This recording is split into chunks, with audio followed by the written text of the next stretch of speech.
You are doing a good job of defending on the river, but I think it's easier for you to defend on the river because you get to the river so strong because you're actually overfolding. Your flop and turn fold frequencies are like off the charts. So what we're gonna focus on today mainly is just that you're giving up too many pots early on in the hand. Fixing this is gonna increase your win rate a lot, and it's also going to increase this red line. In this video, I'm going to do a full database review for a 50 and out player on PokerStars. I'm going to show this player what his biggest leaks are and what I think he should focus on moving forward, as well as the mistakes that his pool is making.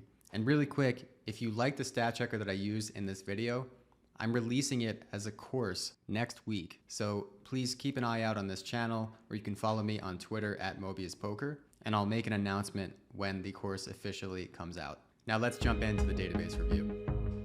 Cameron, welcome. You are my first ever guest on the Mobius YouTube channel. Glad you're here. It's a pleasure, an honor. Why don't you tell me just a little bit about how long you've been playing poker, and just tell me a little bit about your poker career so far. Sure, definitely. I think my entry into poker is a bit weird compared to most people. So I had no knowledge of the poker up until late 2018 even. And I got an internship at PokerStars. So I'm in the UK right now. I'm born and bred in the UK. And the internship involved me moving to the Isle of Man, which is where PokerStars HQ is. No idea about poker. I don't know why they picked me. I think they just wanted somebody who had like an outside view of poker so they could like engage in more marketing stuff, because this was for the PR team. So I went over and they give you like a crash course in poker, and that was quite interesting for me because you get taught by some of the data analysts who are like former pros. There was like a couple of really, really like knowledgeable guys, and the way they talked about the game, just like my competitive edge just like ticked. I was like, oh, this like is something I like. And then so I lived on the Isle of Man for a year, and I couldn't play online obviously because there's no stars.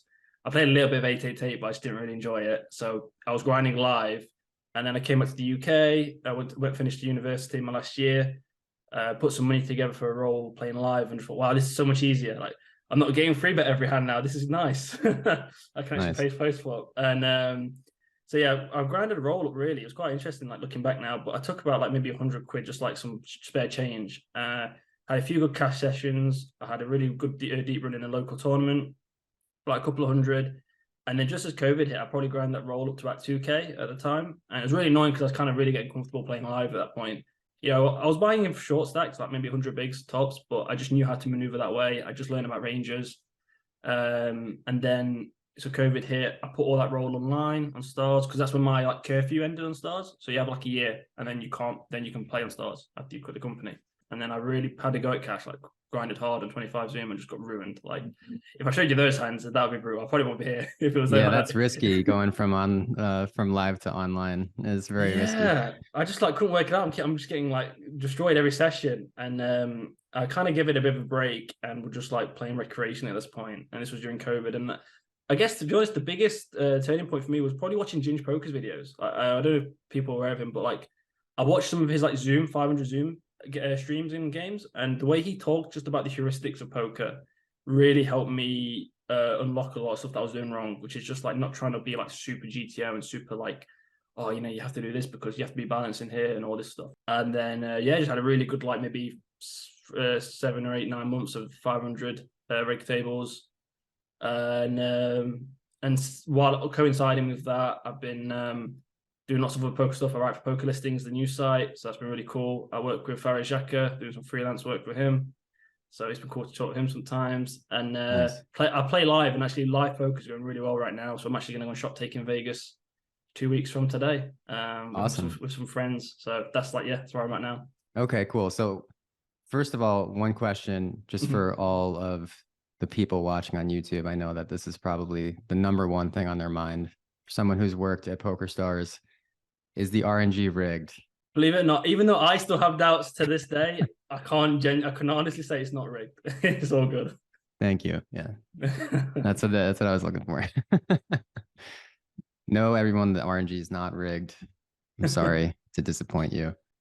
What do you do generally to study right now? So I guess for study, if I'm ever in a really tough spot where I generally don't have the right answer in my head, or I'm put in an uncomfortable spot, so say if I'm maybe I have a weak top pair and someone overbets on a certain texture, I'll probably run it through a solver.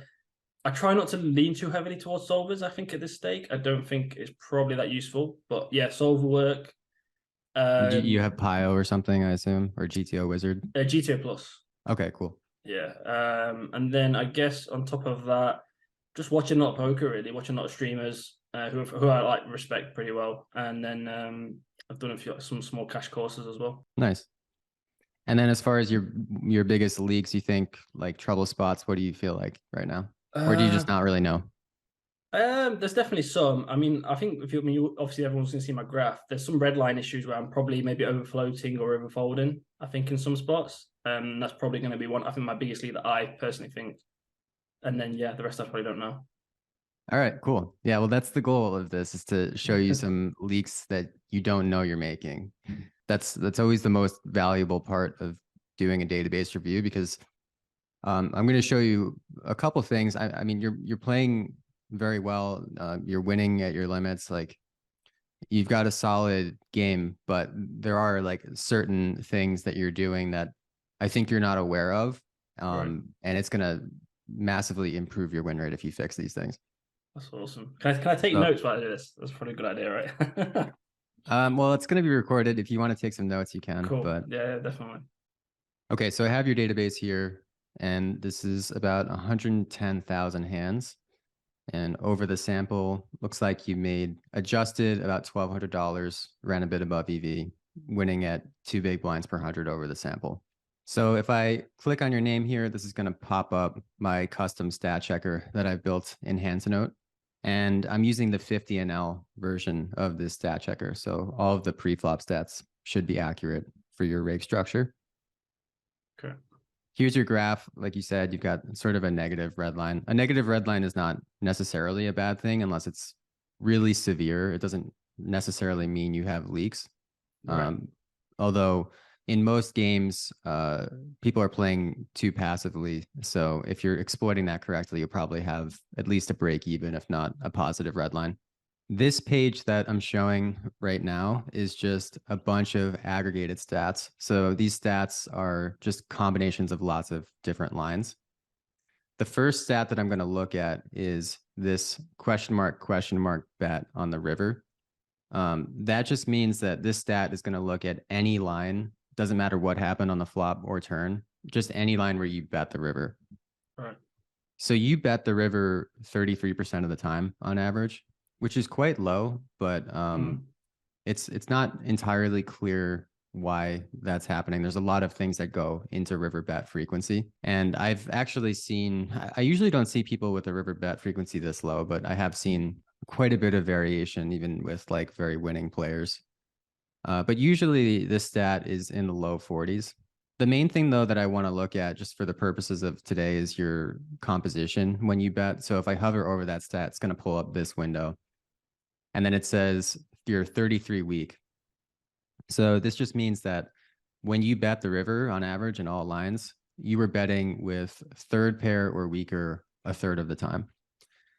And Right. if you're balanced when you're bluffing, this will be 34 or 35 weak. So you're basically right on the money. Like you're Oh wow. within about 1% of balanced river bluffing frequencies. So nice job with that. Sweet.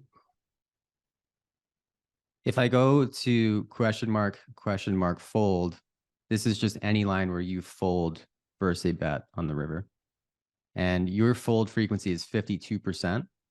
And again, that's actually quite balanced. If you're playing, a perfectly balanced river defense strategy, this number should be in the high 40s or low 50s. And that'll just depend a little bit. It'll be lower if people are utilizing a block bet a lot on the river in your pool. It'll be higher if people are not. But basically, high 40s, low 50s, and you'll be good. So your river bluffing frequency and your river defense frequency are both quite good. If I look at your river raise stat, that's 7.6%. So I can tell you straight off the bat that you're probably missing river raises, which is a very common leak in the pools because if you're raising as much as you should be in theory, this will be a close to double what you're at right now. Right. If I pull up the range composition and look at this, it looks like you raised with middle pair or weaker 23% of the time. This should be similar to the river bet bluffing frequency. So you want to see a weak percentage in the low 30s if you're balanced. So you're actually under bluffing slightly with your river raises. So you could try to bluff a little bit more with those if you want to be balanced. Yeah. It's probably, since you're raising the river less than 8% of the time, and you should be more like 15%, you're probably missing both value raises for thin value and bluff raises. So this could be, this is a very complicated subject, and it's a little bit out of the scope of what we're going to do today, but this could be a good thing to study, moving forward. Yeah, I think going back to when you talk about my weaknesses, actually, it's quite funny. So I've been playing way more live than online in the last maybe 3 months, I think. And I've got a friend who we grind all the time together, and he sometimes we're at the same table, and he'll see some of my hands at showdown, and he's just like, "You don't bet thin enough." Yeah, and I think that was something that I learned to do at 50. And I guess I think you're 100% right in that maybe I didn't, looking back now, I didn't have enough raises for both value and for thin value and for bluffs. I think a lot of it came down to like this passive river play was a lot of like me trying to trap Paul and just trying to get to showdown. Yeah. There was quite an eclectic mix of players at 50. I think there was a lot of like aggro spazzers who were just like, if you just check to them and show weakness, they're just gonna like pot, and you can just win a lot more than what you would have done if you bet, and they're just gonna fold. And then the check raise is sometimes, if they bet, the pool's so nitty. I just didn't sometimes, maybe if I should go for that thin raise with like some kind of 2-pair or top. Just didn't really have it in me. I thought just get the showdown and just win the pot. But yeah. Yeah. Well, look at your pool too, where I'm going to show you that as well. Okay, cool.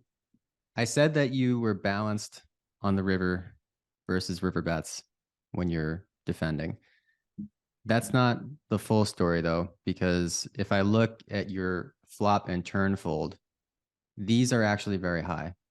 So you are doing a good job of defending on the river, but I think it's sort of easier for you to defend correctly on the river because you get to the river so strong because you're actually overfolding a ton on the flop and the turn. So this is going to be my number one note for you for the stat check.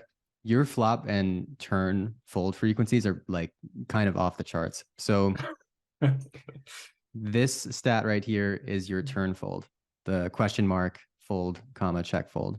So this works like these lines above here. It's just an aggregated filter. It's looking at any line where you folded on the turn versus bet, regardless of the flop action. And then below that, the just flop fold is just looking at any line where you folded the flop versus bet. Right. Your turn fold is 54. That's about 15% too high. And then your flop fold is 49. That's also about 15% too high. The flop fold should be like 34, like in mid 30s. So what we're going to focus on today mainly is just that you're giving up too many pots early on in the hand. You're giving up on the flop and the turn. And these leaks are probably going to lose you money. Like even if you are playing in a pretty nitty pool, even if people are not bluffing enough, if you're overfolding the flop and turn to this extent, that means that you're almost certainly overfolding with hands that are very plus EV to continue in theory. And even if people are like under bluffing a bit in practice, those hands will still be plus EV in practice to continue. Right. So fixing this is going to increase your win rate a lot, and it's also going to increase this red line, because if you're just giving up too many pots, then your red line's going to tank. Yeah. All right, so that's the main thing that I want to focus on today. And just one other note, your flop raise is also a bit low. It's 10% on average, and that should be closer to 15%. So you're not only playing too passively on the flop by folding too much, but you could raise a little bit more as well. And that will also kind of help. hands was I raising too much value, sorry, or was I raising not enough like balance?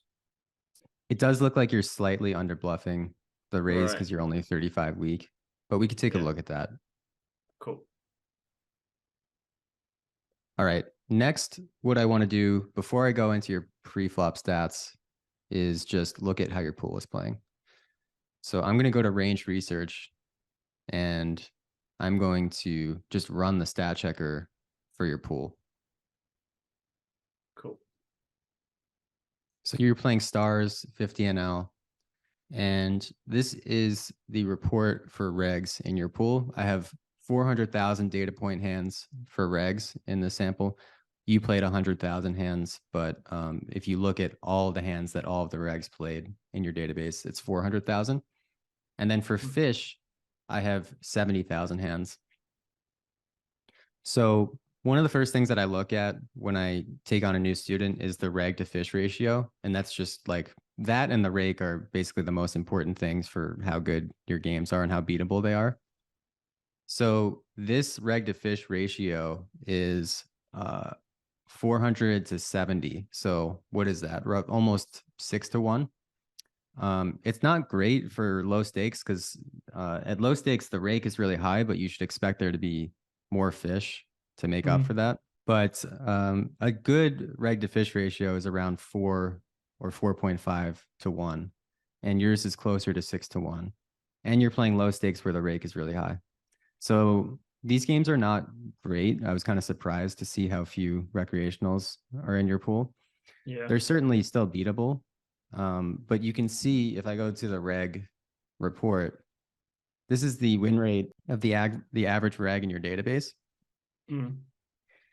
And it's not a massive sample, so there is going to be variance in this number. It's just 400,000 hands, and there's a lot of variance in win rate in big blinds per 100. But at least over this sample, regs in your pool lost on average at more than 2 big blinds per 100. I'm assuming they're getting some rake back, probably. So maybe, post rake back, they're like breaking even on average. But this is not ideal, obviously. Yeah, I if mean, the, you want yeah, to go comment ahead. about the pool? Yeah, I guess like I kind of worked that out to be honest midway through 50. I think 25 had like a lot more fish, but I just wasn't as good when I played that. And then when I was playing 50, I just noticed there was a lot of like I guess shit regs you want to call them or misregs or whatever you want to call it. Like they were really bad, and I was noticing that just from the style of play and how nitty they were, and I guess that kind of affected how I played and what I thought was necessarily what I should do to what I like felt was going to win me the most money Yeah. in that moment, and I guess that kind of hindered my play. And then talking about where I'm at now with my online play, I guess my idea is after Vegas, which is going to be like a couple of weeks, and I get more time to play online. I'm probably going to try and find softer games that might be through like apps or might be through some other sites. But yeah, I just don't think it's worth my while grinding. Like you said, these kind of pools where if you are winning, it's not necessarily at the maximum win rate it can be compared to another site. I think that's great. It's definitely one of the most, if not the most important considerations as a poker player. If you're assuming you're trying to make as much money as possible, and most of your income as a poker player is going to come from the recreational at the table, not the other regulars. Yeah. And so it's really important to make sure that you have good games to play in. All right, I'm just going to take a look really quickly at regs bluffing frequencies on the river in your pool and their folding frequencies. Okay. So regs river bluffing frequency was 34. So basically exactly the same as your bluffing frequency on the river, and they are balanced. So this might be a surprise for people who think that players at low stakes don't bluff enough. But they're 34 weak, and that's perfectly balanced. So players in your pool on average are bluffing the river enough. And if I go to fish, fish actually tend to bluff the river even more than regulars. And if I open up the same stat for fish, you can see it goes up to 39 weak. Right. So versus fish, and when you're bluff catching on the river, a really good strategy is actually just to call a lot because they over bluff the river. If I look at the regs now, river folding frequency versus bets, it's higher than yours. They're at 58. And like I said before, if you're balanced, you're going to be in the high 40s or low 50s. So your opponents are overfolding the river by probably 7 to 10%, which is quite a big overfold. And therefore, that means that if your opponents are overfolding, it's going to be more plus EV for you to bluff the river than it should be in theory. In practice, your bluffs are going to be making more money. So what you can do to exploit this is to overbluff, sort of steamroll people with aggression and steal a lot of pots on the river.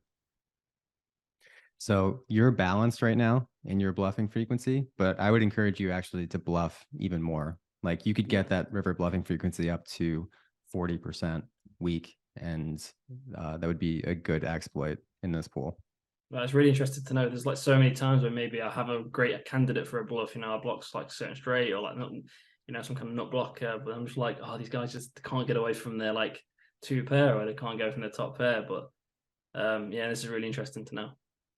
Yeah, and it's not to say that there won't be some spots where people might over defend, but I can tell you that if people are over folding by almost 10% on average on the river, there are going to be very few spots that are very negative EV to bluff in. And there are going to be a lot of spots that are significantly plus EV to bluff in. So sort of like when in doubt, you should just bluff. Right. Cool. All right. Let's go back to your stats now. And I'm going to come back to the flop leaks because, again, that's the most important thing that I want to focus on today. But let's just look at your pre-flop first. If I look at the general section, this is just your basic pre-flop stats. So VPIP, PFR, 3-bet. You're playing 23-19, VPIP, PFR. That's totally standard. Your 3-bet is 8.7%. That's a little bit too low. Your 3-bet should be around 11%. Right. And then your 4-bet is 16, which is good. I'm not sure off the top of my head at your rake structure what that's supposed to be, but I think that is also a little bit too low. If you were playing at like 500 NL, this would be totally fine. But when you're at 50 NL, basically against 3-bets, you're supposed to fold more and 4-bet more and call less because the rake is higher. Right. That makes a lot of sense. Let's go to the second page.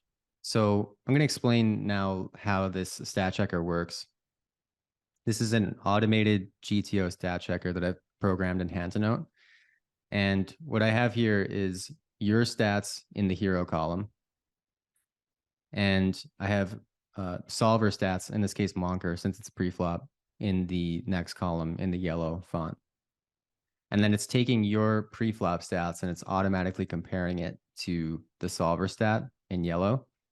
And if your stat is too passive, it's going to automatically code it blue. And if your stat is too aggressive, it's going to automatically code it red. So this page is the defense versus open raise section. So this is just all of your defenses when somebody opens pre-flop. And on the left-hand side here, I have all of the different positions and open raise sizes. So the first position is you. This is the hero. And then the second position is the villain. And then I've got fold, call, and raise here. So if we just look at the first row, it says big blind, that's you, versus small blind, 3 big blind open. And then I've got your fold frequency versus that open raise in the first column, your call, and then your raise in the next columns. So if we look at the Monker stats in yellow, when somebody opens the small blind to 3x and you're in the big blind, and at 50 NL, you're supposed to fold 51% of the time, call 28% of the time, and 3-bet 21% of the time. So you folded 53% of the time compared to Monker's 51, which is great. But you're calling too much. You can see the call stat is red. And you're not raising enough. You can see the raise or 3-bet stat is blue. You're only 3-betting 10% of the time when you should be 3-betting 21% of the time. So this is a tough spot where people do generally miss a lot of 3-bets. And a way that you can exploit that when you're in the small blind is by open raising more from the small blind. But when you're in the big blind, you have to 3-bet a lot of your strong hands, obviously your premium hands. But then there's 2 other regions in theory that you're supposed to 3-bet with. You've got your suited, or actually three. So you've got suited ace-x hands. So a hand like ace-5 suited wants to 3-bet a lot. Then you've got suited trash hands. Stuff like 10 deuce suited actually 3-bets in theory in this spot. And then you have offsuit trash hands. Things like ace-5 offsuit or king-6 offsuit. A lot of like 7x offsuit 3-bets a lot in this spot. And you can see that sort of systematically you have this leak. If we go back to the 3-bet column in your pre-flop stats, there's a lot of blue here, and that just means you're too passive relative to GTO. So I would recommend going back to your pre-flop charts and just, you know, looking closer at the 3-bets and really making a conscious effort when you're playing to 3-bet more. Yeah, definitely. That's going to help the red line a lot as well. Also, if we just go back to regs in your pool and look at how they defend versus the 3-bet, this page is going to show defense versus 3-bet. If we look at the fold, there's a lot of red, and if we look at the raise, there's a lot of blue. So basically what this is saying is that it's common at low stakes. People actually over defend. They call too much versus 3-bets, but they don't 4-bet enough either. So I would recommend probably just playing GTO 3-bets because you've got people are calling too much, but they're also not 4-betting you enough. So one of those things is kind of pointing you to 3-bet less, but the other one is pointing you to 3-bet more. I tend to just teach good, solid pre-flop fundamentals and try to have people 3-bet at GTO frequencies. And that's a good habit as well for when you graduate to higher stakes. All right, let's move on to post-flop now. So here I just have a bunch of post-flop lines. And again, it's the same thing. So your stats are in the hero column. And then in the next column, I have PioSolver stats. And this is automatically comparing your stats to the PioSolver stats. I'm going to skip past this first page. This is single raise pots when you're the in-position pre-flop raiser on the flop. Let's go to the turn. Go to the second page on the turn. So again, this is single raise pot. You are in position pre-flop raiser. So for example, you're the button, you open pre-flop, the big blind calls, and you see a flop. That's what this page is looking at. Right. And if we go to this table down here, the check fold table, this means that it's looking at lines where the flop checked through. So the flop goes check, check, and then you folded the turn. So your opponent bet into you on the turn. Mm-hmm. And then it also has your call and raise frequencies for the same line. Okay, so you open the button, big blind calls, flop goes check, check, and then the big blind leads into you on the turn. That's called a turn probe. And this is your fold frequency versus turn probes. And then I have different bet sizes on the left-hand side here, filtering for that. So this is just filtering for different turn probe sizes from 30% pot to 150% pot. And at the top, you have your overall check fold frequency. You can see that there's a ton of blue in the check fold column. That means that you're overfolding. So if we look at just 70% turn probes, you folded 66% of the time in this sample, whereas Pio only folded 38% of the time. So that's a big overfold. You're massively overfolding to turn probes, and this is contributing to what I showed you in the beginning when I showed you that you're overfolding the turn by 15%. Yeah. Would you say that I'm probably not checking back balance enough then, if I'm not having like a range strong enough to like call these probes? There may be some of that Right. stuff going on, but it wouldn't be the main thing that's leading to this, because if you're overfolding by 28% in this case, that means that you must be folding a lot of hands that are just theoretical defenses on the turn. Right. Okay. So like some ace highs, some like all kinds of stuff like that. Yeah. Yeah. So we can actually look at specific hands. If I hover over this stat, hand to note is going to pop up your range composition for the fold. Right. And this is really useful because I can just go down to this post flop. Oh, sorry. I can go down to the post flop diagram. At the bottom here, and I can go straight to the top of your range, which is where you're going to be most likely to find mistakes. So this one is going to be a call. You almost never fold second pair versus a 2/3 bet. So wait, is this the hand that This I spot. played? Yep. Oh my God, I'd call this guy a nit if I saw this. And this Terrible is call. very common when you do stat checks. You know, it's very common for me to hear people say stuff like that. I don't even remember playing this hand. Yeah. And I think I had a it's, really flawed logic back then. This is obviously, I mean, when I grinded, this is probably almost like probably between a year ago. yeah, it is a year ago. I think my logic was in these kind of spots where like there's very dynamic turns was just like, well, even if I am ahead, my equity is never really gonna be that good. And so Hmm. why call when it's like I'm probably gonna have to fold so many turns? I'm sorry, Hmm. fold so many rivers. But I guess seeing what you've shown me, like, yeah, they're for sure like just gonna check river. They're not gonna. I don't think people are following through enough, as we saw through the stats before. Yeah, it's interesting to see. Really interesting to see. Yeah, I think the best way to think about it is that unless you actually have like tangible data showing that people are really under bluffing this spot, you should try to be close to a GTO defense. Yeah, Otherwise, you're just guessing about what people are doing. And, we don't have data really to show that people are being extremely nitty in this spot. They're playing pretty balanced on the river, it looks like. So I yeah, would just, be safe by just playing GTO defense on the turn. right. And then you've got another hand below this, which is basically like the same hand. It's a little bit better because you're in a tighter uh, spot here from the middle position open. But same thing here.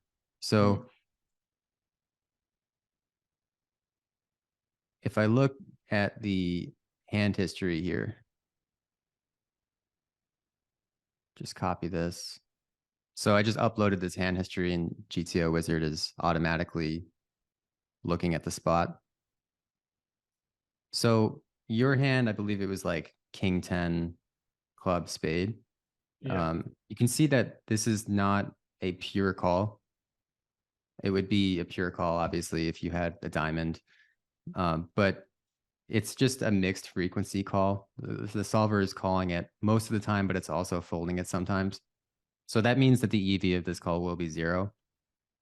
So this isn't a huge mistake in the grand scheme of things, unless people are exploiting you. It's not really going to be a mistake. But you can see that the solver does call this hand like 90% of the time. yeah, So if you're pure folding this, that's going to definitely contribute to overfolding. Okay, so overfolding turn probes and also under raising versus 30% turn probes. So you can see if we look at just 30% turn probes, you folded 56%. Pi only folds 21% of the time here. So you right. can almost never fold versus a 30% turn probe. 4 out of 5 times you should be calling in theory. And then you also, since it's a small bet, you want to be raising more. If a opponent bets larger, you raise less. He bets smaller, you have to raise more. So you can see that Pio raises 6% versus a 70% turn probe, but Pio raises 15% versus a 30% turn probe. And you're only raising 5% here.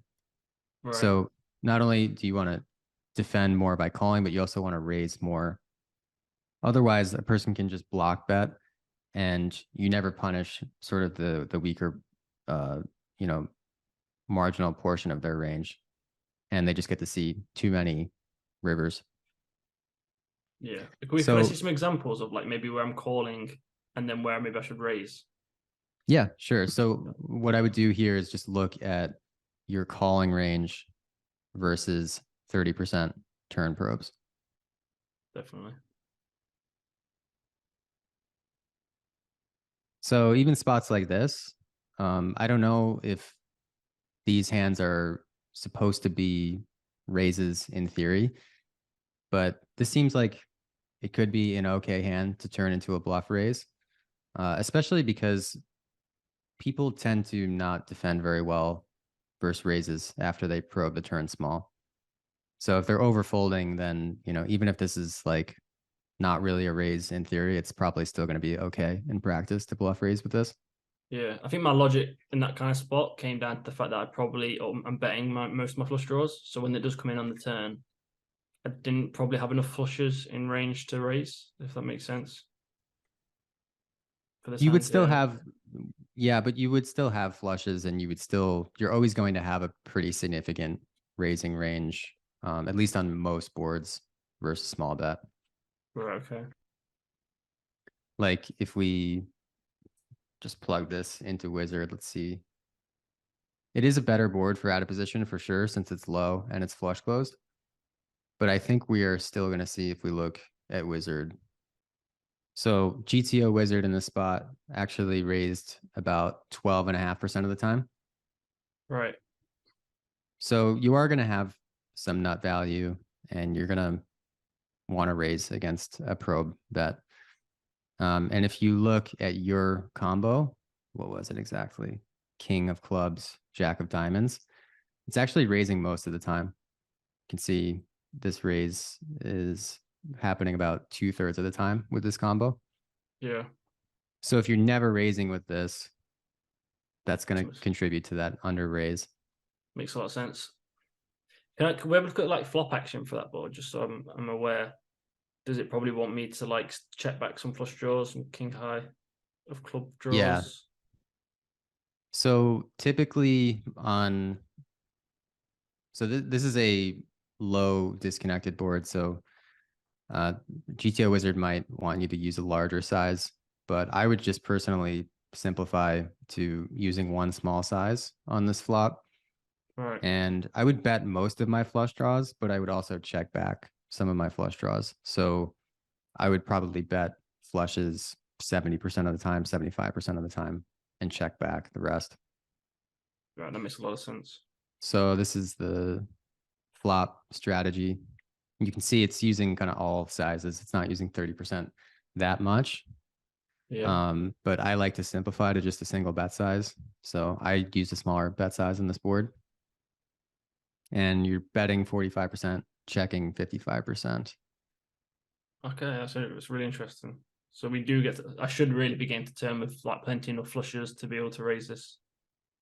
Yeah. And if you go to specifically flush draws, this is just lucky that I was that close, but it's checking 30% of the time and betting 70% of the time. Right. So you will have a decent amount of flushes on the turn when you're facing a probe. Interesting. I tend to think about poker more in like a zoomed out way where, like my heuristic there is just that it's a small bet size and I'm going to be checking back some flush draws on the flop. I know I have some nut value here. And if it's a small bet size, I know I have to raise like 15% of the time on average. This spot is a little bit below average, but you can see Pio or the solver is still raising like 12% of the time. Yeah, it makes a lot of So sense.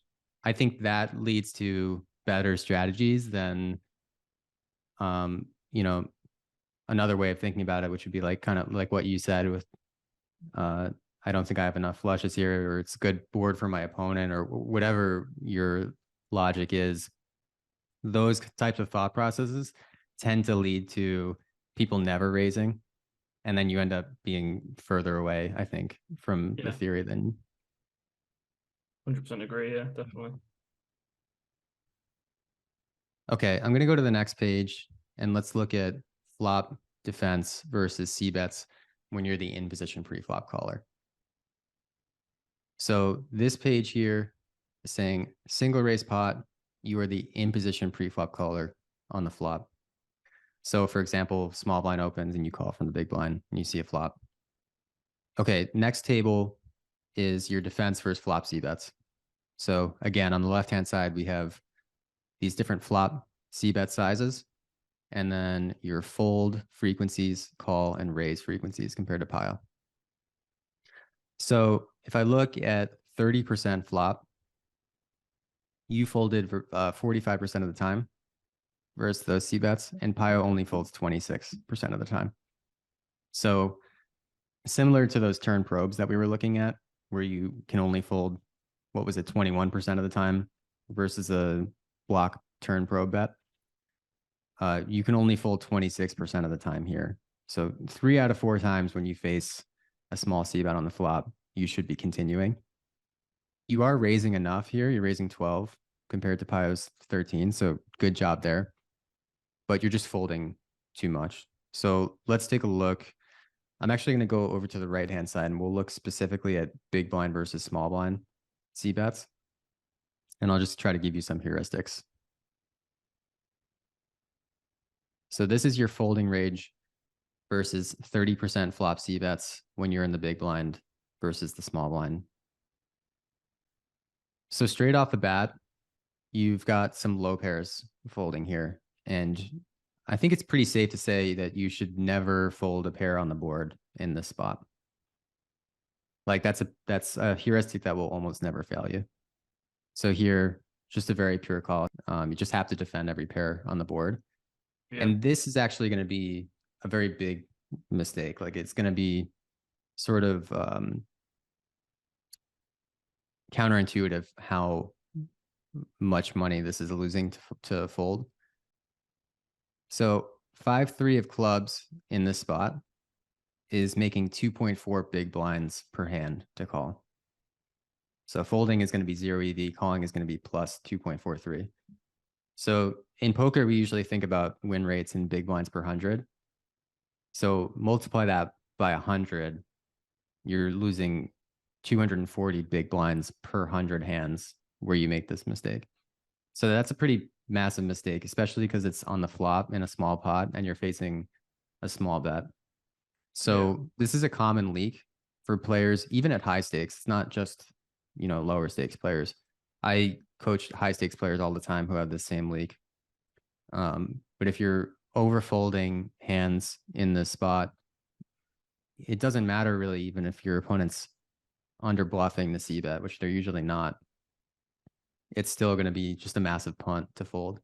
And then small blind versus big blind, especially, you can't really even fold pocket pairs. So I would extend that heuristic that I just gave you and say you shouldn't even fold a pocket pair on the flop versus a 1/3 bet. So if I look again at your folding range versus 1/3, it's made up of 10% low pocket pairs. So for example, this hand right here, pocket threes, and you have a backdoor flush draw in this spot, and it's actually third pair on the board over the third card on the board.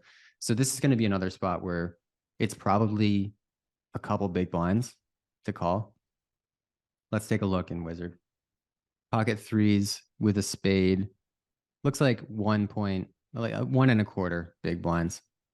So not quite as big as the last one, actually, but still a very plus EV hand to continue with.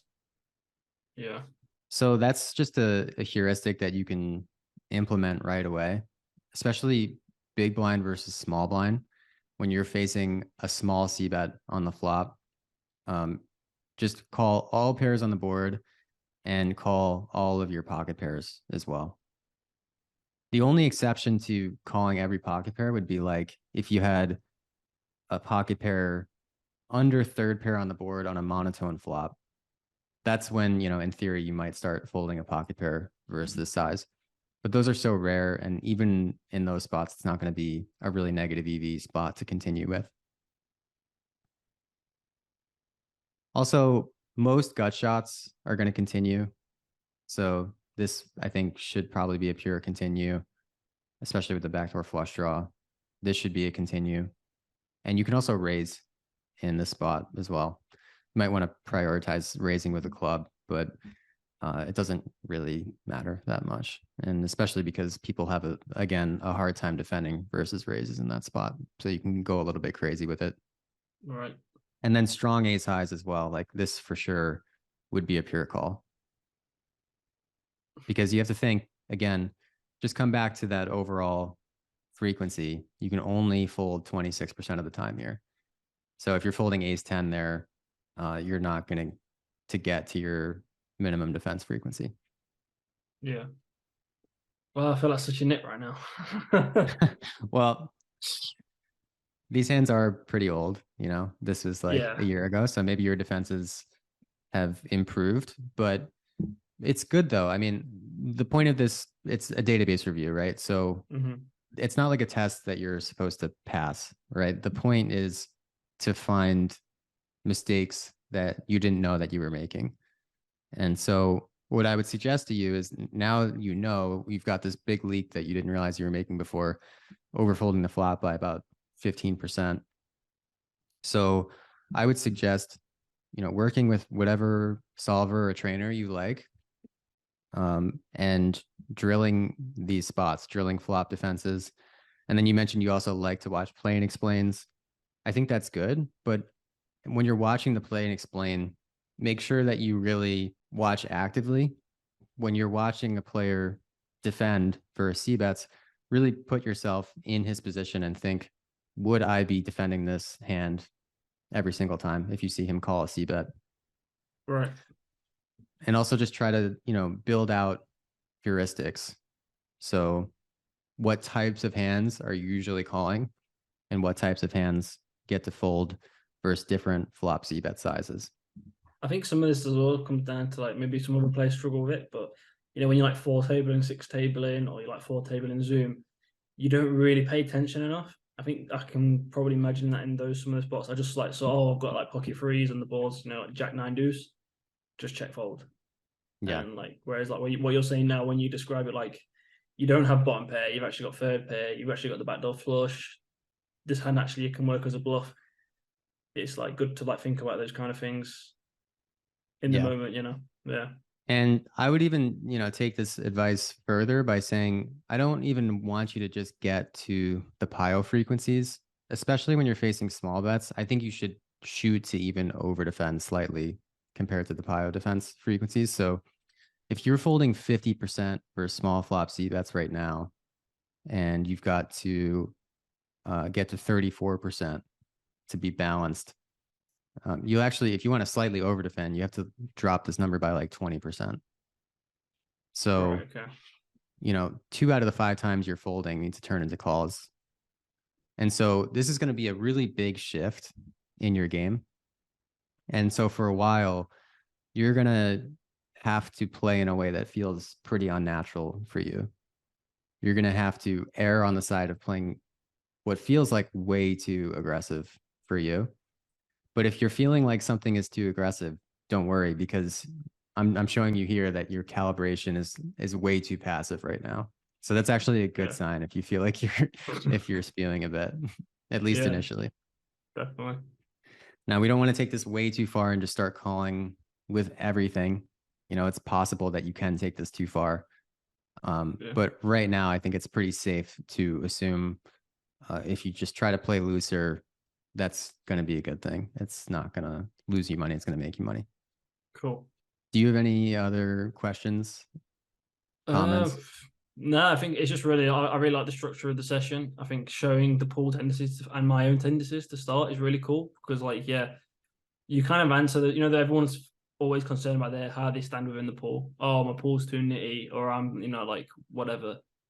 And then you show us, and then you're like, hang on, like I'm actually in it. I'm actually playing too nitty. And I can't disagree. You're showing me the data behind it. And it's like, and I'm seeing all these blue numbers, and it gives me a lot to work on, really. And I really, really enjoyed the session. The structure is great.